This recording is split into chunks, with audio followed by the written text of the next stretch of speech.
Ladies and gentlemen, welcome back to the channel. Today we are on a very stylish looking e-bike, the Freesky Boulevard. This is a full suspension, foldable, smaller form factor e-bike. Side note, I'm also doing a giveaway of the Dotfi mountain bike helmet, which features 22 air vents, an adjustable visor, and wraps around the back of your head for enhanced protection. All you have to do is leave a comment in this video and in another random video of mine of your absolute best and funniest dad joke ever. Send me a screenshot of those two comments to maximumchargeev@gmail.com, and at the end of the month, I'll pick 3 commenters who I think had the funniest dad jokes and send them a free Dotfi mountain bike helmet. And we're gonna go ahead and just jump right into the performance testing, starting off with our 0 to 20 test. So we've got pedal assist 5 all set to go, although I don't think that makes a difference. Here we go, without further ado, 3, 2, 1, boom, throttle only. And if you notice, it cut us off just before 20 miles an hour, and that's because the throttle cuts you off at 20 miles an hour. If I throttle the wheel with no load, notice how the speedometer says 25. With the resistance of a rider, that's going to cut you off right around 20 miles an hour. But it does go faster if you pedal. So what we're going to do is hit the throttle, and then when we get to about 10-15 miles an hour, I'm going to ghost pedal. I'm currently at gear number 1. So I'm not going to add any of my own pedaling power, but this way we can actually get to 20 miles an hour. And I can give you guys an actual 0 to 20. So here we go. Without further ado, 3, 2, 1, go. All right, ghost pedaling. That's 20. And if you guys look at the speedometer, it is accurate because I did go into the settings and adjust it. Before it was inaccurate. We're pretty close. 8 miles an hour, 8.5, 8. See that? So we're good now, but before the wheel size was set to 24, bringing it down to 22 made it more accurate. And now what we're gonna do is do our main hill climb test, and I might ghost pedal also. Once we get past like 10-15 miles an hour, I'm just gonna ghost pedal so we can get an accurate reading of the performance on this bike. All right, stopping at the sewer grate. Here we go. Without further ado, 3, 2, 1, go.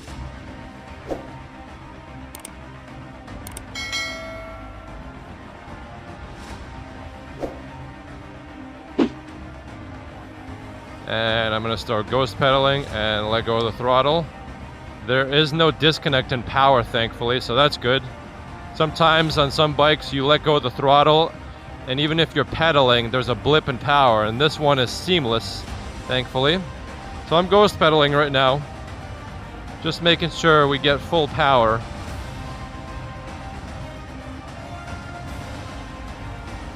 And that's time. Crossing over at just before 20 miles an hour. This bike is pretty stable. Look at that. Nice. Let's test out the downhill speed. So I'm ghost pedaling. Downhill, ghost pedaling right now. Looks like we get like 34 miles an hour. You pretty much ghost pedal after 30 miles an hour on this bike, maybe even before that. Let's head over and do our steep hill climb test. And on the way, we're gonna test the rear suspension. So this bike has 2, looks like little shock absorbers on the back, which you do feel working when you bounce up and down in the seat. You definitely feel them, so that's good. That'll definitely make the roads and the sidewalks feel a lot smoother for you. Yeah, I definitely feel them working for sure. So this bumpy sidewalk feels totally fine. Dropping off the curb. Yep. Oh yeah, that suspension's definitely working. For sure. Alright, bringing it down to gear 1 in case we get stuck. Stopping at the line. Here we go. Throttle only. 3, 2, 1, go. Here we go. 48 volts. Let's see what happens. The controller on this, I think it's a 22 amp controller. I don't know. I think it will barely crawl up this. I'm struggling to stay upright. Yeah, I'm not even going to try. That's interesting. So I think it might make it up the hill, but just barely. And the reason I stopped is because putting in full power into your motor while the motor is barely spinning is horrible for the motor, because that power if it's not going into motion and rotating the wheel, it's just being converted into a whole lot of heat. And that's terrible for motors. Threading the needle of the handlebars. Handlebars are nice and narrow because this is a foldable bike, and so you'll have that compact form factor if that's something that you find important. Dropping off. Oh man, the shocks are really nice. At first, looking at the shocks, they don't look all that effective because they're just kind of like these little shock absorbers, but they do work well. I am pleasantly surprised. Let's get back in the sidewalk. And speaking of riding on the sidewalk, I don't think this bike really is out of place being on the sidewalk because it's not really an aggressive looking bike. So if you're looking for something low key, this might be a good option for you. Let's test the suspension on the sidewalk of doom. Oh yeah. Feel it working for sure. It is not the most premium feeling suspension, but it works. It's there. It definitely makes the sidewalk of doom feel a lot more tolerable. Here we go, getting to the fun part right here. Oh yeah, oh yeah, here we go. This might as well be an off-road test. All right, yeah, we're cruising, folks. All right, let's check out the different levels of pedal assist. So bring it down to pedal assist 1. They'll give you about 10 miles an hour. So that's good if you're on a pedestrian walkway and you don't want to fly by people at full speed. Pedal assist 2, about 15 miles an hour. All right, pedal assist 3, 20 miles an hour. Pedal assist 4, 23, about 25 miles an hour. And let's try pedal assist 5. We're going to get up to speed, see where the motor cuts us off. Pedal assist 5, pedaling hard, I can get this bike to about 30, and I was moving my legs pretty quick, so realistically you're going to be ghost pedaling this at about 25. So this isn't going to be a bike that you get for speed, but it's got other features that are pretty cool. Let's head back inside into the MCHQ, and let's talk about those features. See you in a bit. Let's go over the specs and components of the Freesky Boulevard. Let's start up at the top. Here we've got some rubber ergonomic locking handlebar grips, hydraulic disc brake levers. Looks like the brand is Semi-Lug. Control panel, thumb throttle, and we got a horn button. Nice minimalist looking display. We're gonna go over the display in a second. Typical Shimano 7-speed shifter. Moving on down, we've got some very nice looking cable management in the front. And the stem on this bike is adjustable. Looks like we've got some mounts for a front basket and other accessories. Front headlight does look fantastic and it is nice and bright. Plastic fenders in the front and rear. I do like plastic fenders because they work just as good as metal fenders, but they stay quiet when pebbles or other things hit them, and they don't make noise if they happen to rattle around. And here's what the back tail light looks like, nice and bright. And it does function as a brake light when you hit the brakes. It does look like this rear tail light should have functioning turn signals, but this bike does not use those turn signals. We've got a Freesky branded front fork with a basic preload and lockout adjustment. Ladies and gentlemen, this is ridiculous. What you're looking at are quad piston hydraulic brake calipers with thick 180 millimeter rotors. This bike has a lot of stopping power. I never see quad piston calipers on these foldable e-bikes, mostly because they're lightweight. Typically, these are found on some of the higher speed, heavier e-bikes, so very impressive Freesky for putting on some serious brake calipers on this bike. This thing truly does stop on a dime. If you're a fan of mag wheels, you're gonna like these wheels. These mag wheels are heavier than spoked wheels, but you never have to worry about broken spokes or maintaining the spokes, making sure they're tensioned. These wheels are set it and forget it. Zero maintenance, but they are on the heavier side. And for tires, we've got the usual 20 by 4 inch knobby tires. Moving on down to the frame, look at this paint job. Look at this red color. Check that out. And it's got this like gray looking distressed pattern in there. I know Freesky does offer this bike in other colors as well. Honestly, I think a lot of them look great, but when Freesky reached out to me and asked me to review this bike, I asked them to send me the red one because, in my opinion, this looks phenomenal. This is a very nice looking paint job. It's like this red-orange color, and it looks amazing in the sunlight. It looks even better in person than on camera. Underneath the frame, we've got Strong momentum. Look at that. Leisure time. Just in case you were not aware, this is an e-bike. freeskycycle.com, in case you're interested in looking at this bike. MTB Innovation, environmental protection. I'm not exactly sure what that means. Like I mentioned earlier, this bike does have 2 little shock absorbers on each side, and these do work surprisingly well to really help flatten out the road feeling so you get a comfortable ride. Looks like these are KZ590A shocks made by Zen Suspension. This rear rack is welded into the frame, which means it can support a whole lot of weight. You probably won't have to worry about this rack breaking at all. However, just keep in mind when you bring the seat down and you're sitting on the seat, you will cover a small portion of this rear rack, especially once you're seated down. Maybe you can get about 75% of this rear rack that's usable. Looks like this rear rack does also have some mounting holes for a basket and other accessories that you can attach straight to this rack. And that's probably a good thing because I would not want to mess with this nice looking paint job. Look how nice that paint is. I can't get over how nice the color of this bike is. Medium width seat, although it is decently squishy. Most likely you guys are probably going to replace the seat as soon as you get this bike. It's not too bad, but it's not the most comfortable seat either. Moving on to the other side, let's take a look at the gears. Sunrun Index Systems, the original bike components. All right.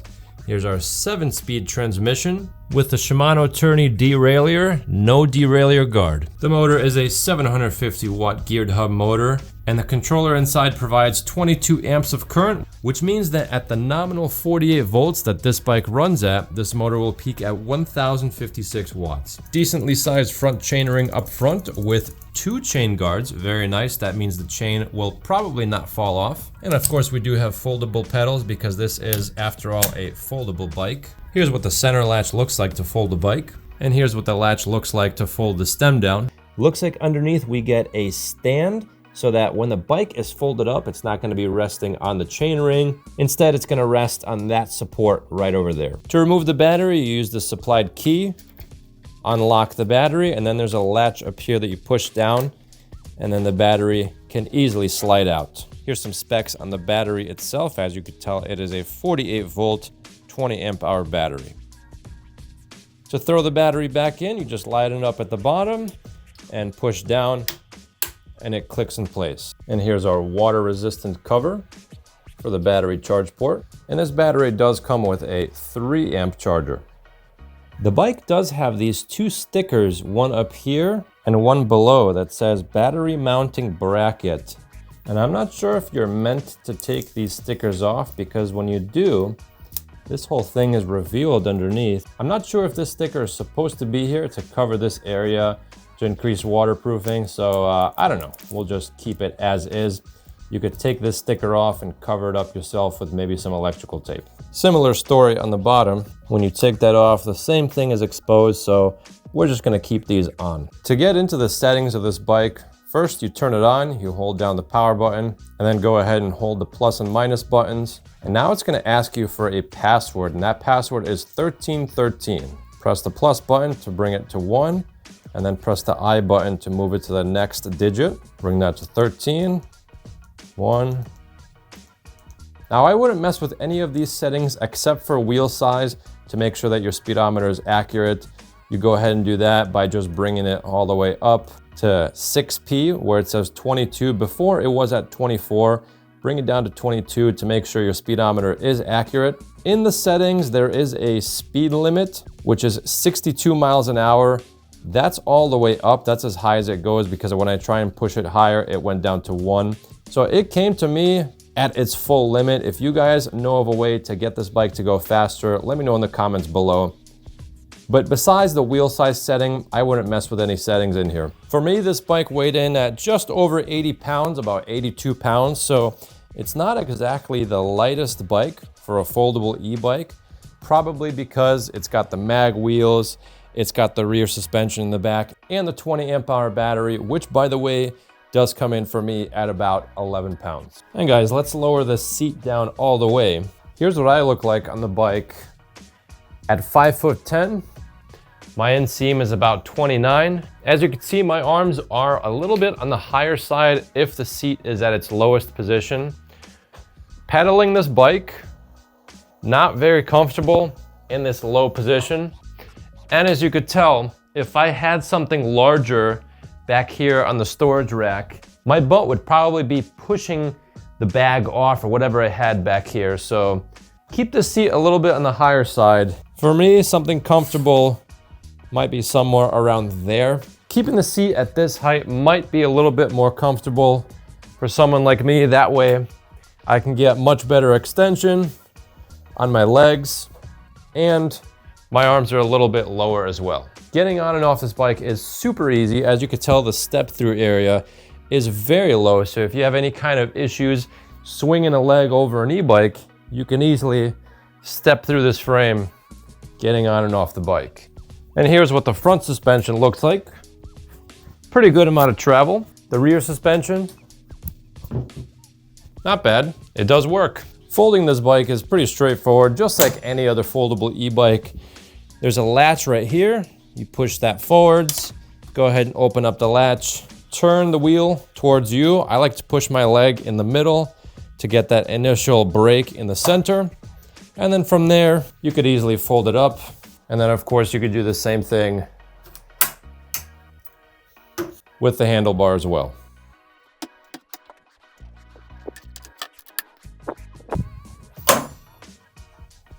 Check this out, guys. So in the instructions, it says that the wide spacer should go on the chain side, narrow spacer should go on the disc brake side, but I found that the spacing is much better for disc brake alignment if the wide side is on the disc brake side and the narrow side is on the chain side.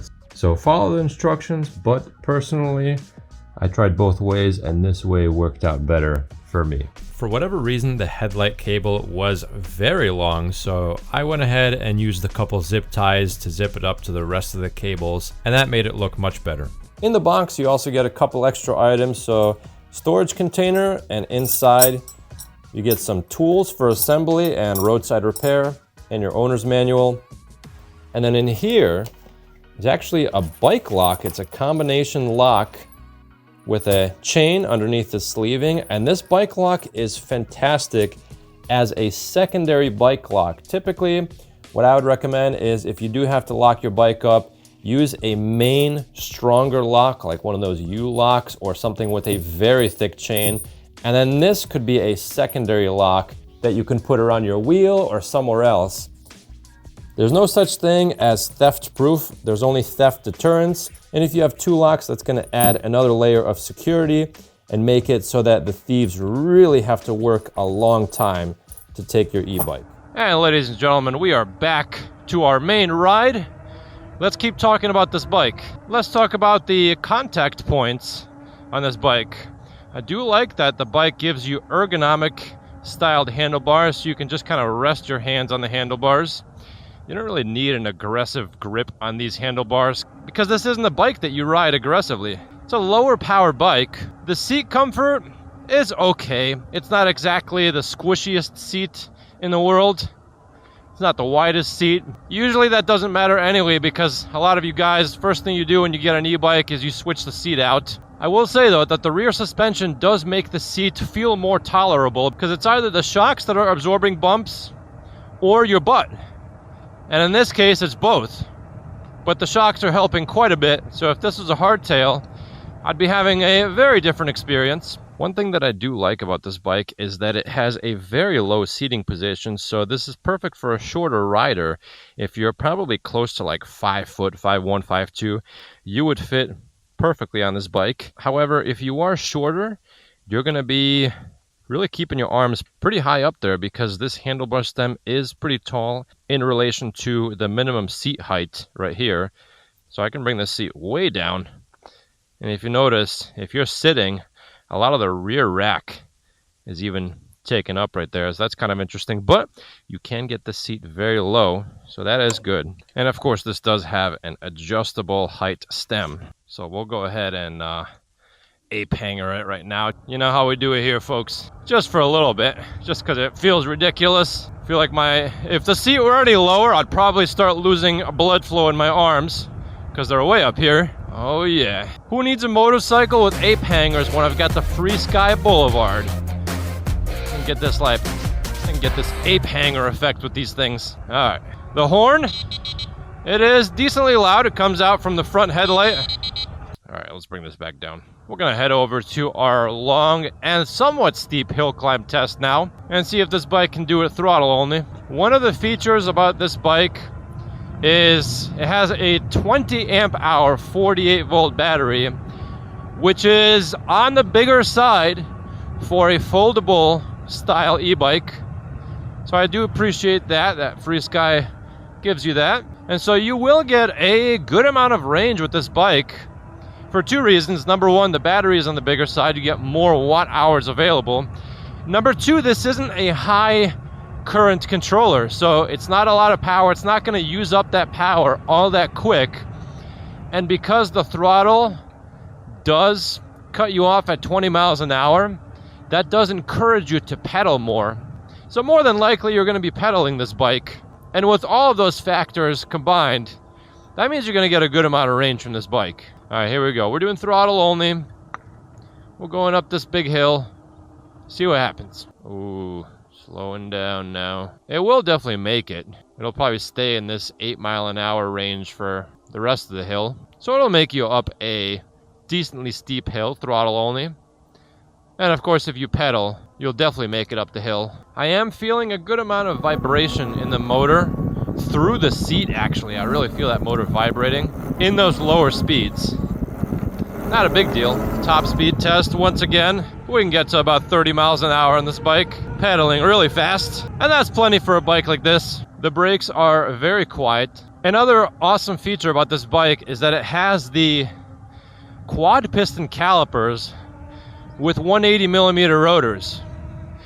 That's a lot of stopping power for a bike like this. And so stopping with this bike from 20 miles an hour is ridiculously good. What is that, like 10 feet right there, somewhere on there? Probably even less.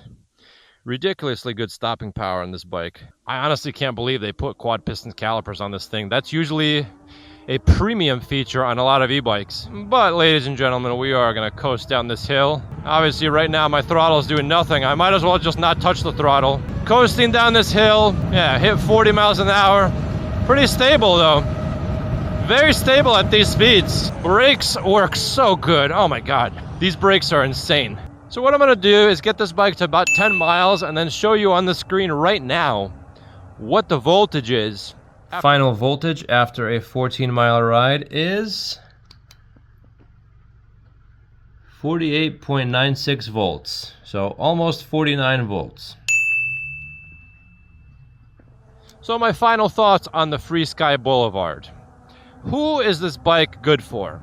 Number one, if you're not all that obsessed with top speed, this bike is going to be an option for you. If you are obsessed with e-bike laws and making sure you have a legal e-bike that falls into the class 2, class 3 restrictions, this might be an option for you. Throttle brings you up to 20. Pedaling brings you up pretty much to 28, 30 if you really push it. The rear suspension on this bike does make it a lot more comfortable than if it were a hardtail. Front shocks also help as well. If you're a shorter rider, this bike is great. You will definitely fit easily on this bike, although just remember, your hands will be a little bit higher up than you're probably used to. If you need something foldable, this is a great option. You can fold this up, throw it in the closet, throw it in an RV, throw it into a car, whatever you need. If you want something that's nice looking, in my opinion, I think this is a great looking e-bike, especially in this red color. The rear rack being welded into the frame itself makes it so you can store a whole lot of weight in the back. Just make sure that your seat isn't too low because that seat will use up some of your storage space on the rear rack.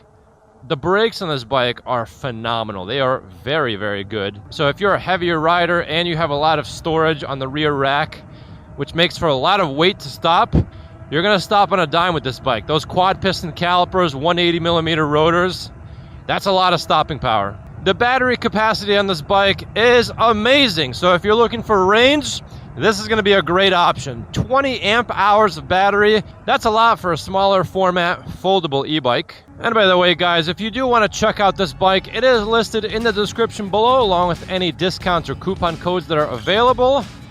Using that link to purchase the bike will help this channel at no extra cost to you. So thank you very much, guys, if you use my links. Side note, I'm also doing a giveaway of the .Fi mountain bike helmet, which features 22 air vents, an adjustable visor, and wraps around the back of your head for enhanced protection. All you have to do is leave a comment in this video and in another random video of mine of your absolute best and funniest dad joke ever. Send me a screenshot of those 2 comments to maximumchargeev@gmail.com, and at the end of the month, I'll pick 3 commenters who I think had the funniest dad jokes and send them a free .Fi mountain bike helmet. Feels pretty stable. That's it for today, folks. Until next time.